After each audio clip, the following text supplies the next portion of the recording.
Hi guys, welcome back to a new episode of Talking Sports with Tarkesh. The Indian Premier League 2025 season is currently underway, but what happens preceding the season is something that catches the attention of the entire cricketing fraternity. It is the IPL auction. The IPL auction has produced some of the most breathtaking, jaw-dropping prizes for players over the years. And we went into an exercise where we found out the top 10 most expensive IPL players of all time and just break down their performances, analyze their outings for their respective teams, and see if they have really produced value for their money or not. So let's get underway with this practice. And at number 10 here is Nicholas Pooran, who was bought for 16 crores in the IPL auction in 2022 by the Lucknow Super Giants. And Pooran has been a blockbuster superstar. That was in 2023, and he's been a blockbuster superstar for the franchise. They prioritized getting him because of his big hitting abilities, and he impressed them in such a way in his 2-year-long spell that they made him a 21 crore retention ahead of the 2025 mega auction. Pooran has been phenomenal, playing everywhere in the batting lineup. He has taken down pacers at will. He has shown a good prowess against spinners and just produced knocks after knocks, playing at strike rates of 200, 250, especially with the impact player rule coming in, becoming probably the most valuable asset in the LSJ setup right now.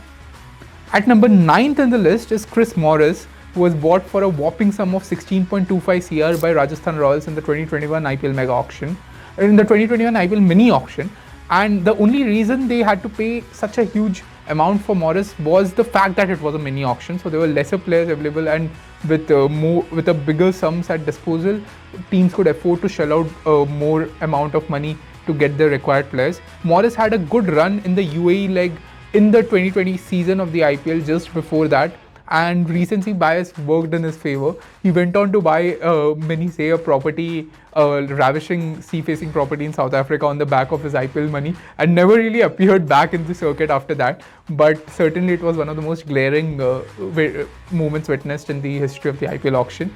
At number 8 and 7 in this list are Ben Stokes and Cameron Green respectively, who went for huge sums ahead of the IPL 2023 season to the respective teams, that is the Chennai Super Kings and Mumbai Indians, for 16.25 CR and 17.5 CR respectively. And both these players had unfortunate ends to their respective spells.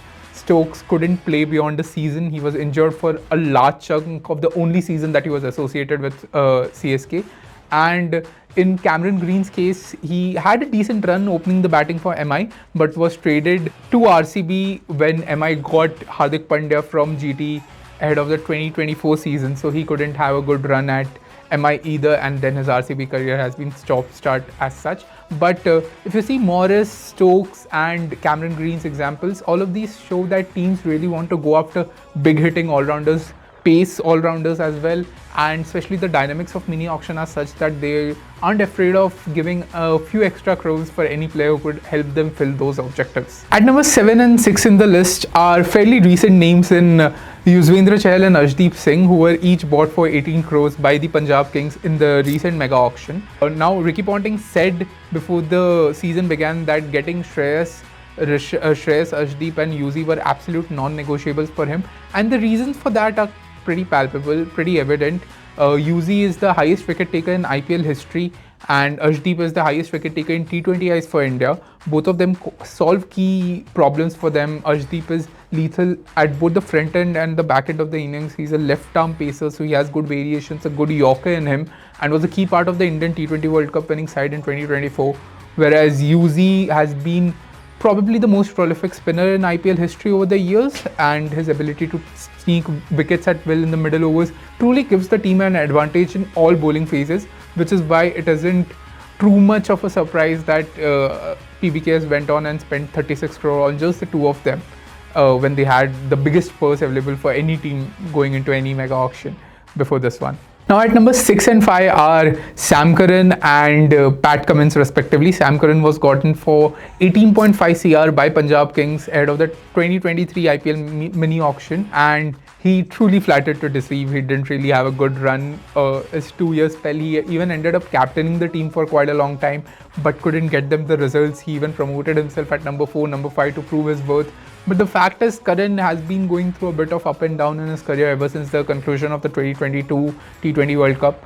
His skills have been a bit found out, and I think he lacked a sense of mentor, environment which could truly propel him to succeed. He was thrown into a leadership role as well, and didn't really have the means to take the team through the playoffs line even, which is why they released him ahead of the recent mega auction.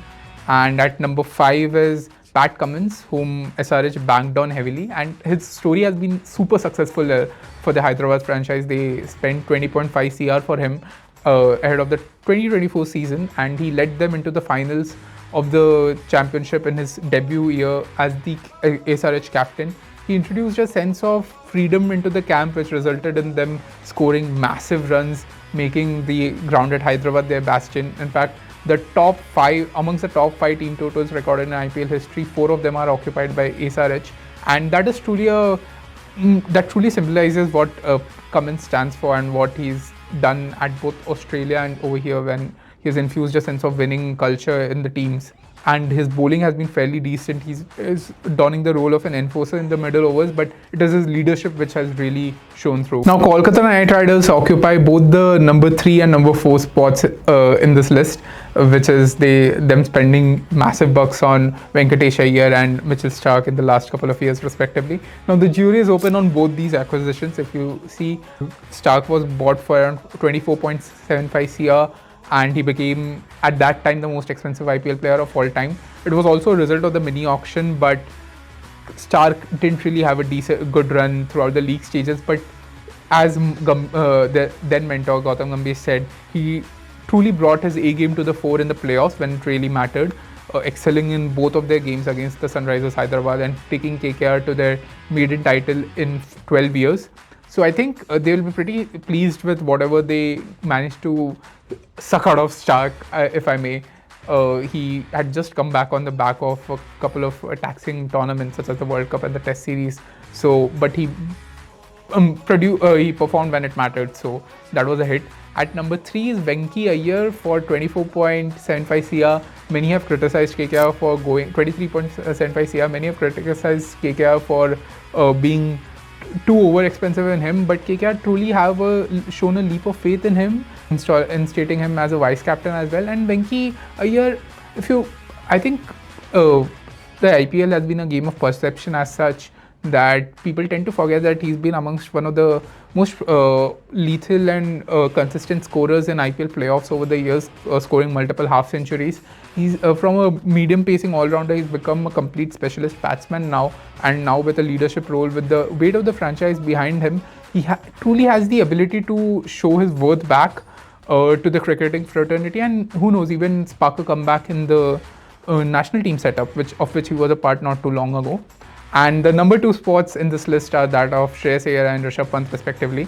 Shreyas was gotten for 26.75 CR by Punjab Kings, and Rishabh for 27 CR by the Lucknow Super Giants in the latest mega auction. Now, both of them have been instated as the captains of their respective franchises, and both of them had different things working in their favor. For Iyer, it was the fact that he is the defending IPL winning captain, having spearheaded KKR to the title win in 2024, and the fact that Ricky Ponting really rated him highly truly propelled Punjab to go all guns blazing on him, and he made a terrific debut of scoring 97 not out runs in their opening match as well. And the squad has been shaped up in a way which shows that Iyer can really demonstrate his captaincy credentials to the fullest. In terms of Pant, he had a fantastic comeback year in the IPL last time around after more than a year-long layoff.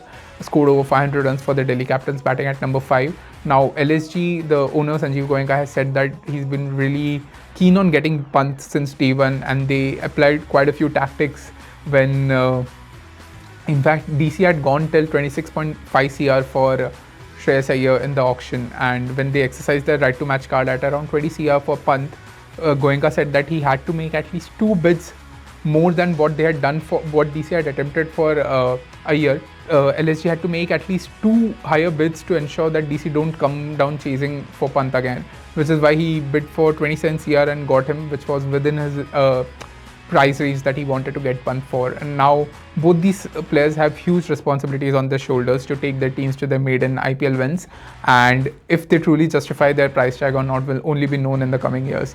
But what do you think? What do you make of our analysis of the top 10 most expensive IPL players of all time? Do share your thoughts in the comment section, like and share to the video, and keep subscribing to Talking Sports with Tarkesh.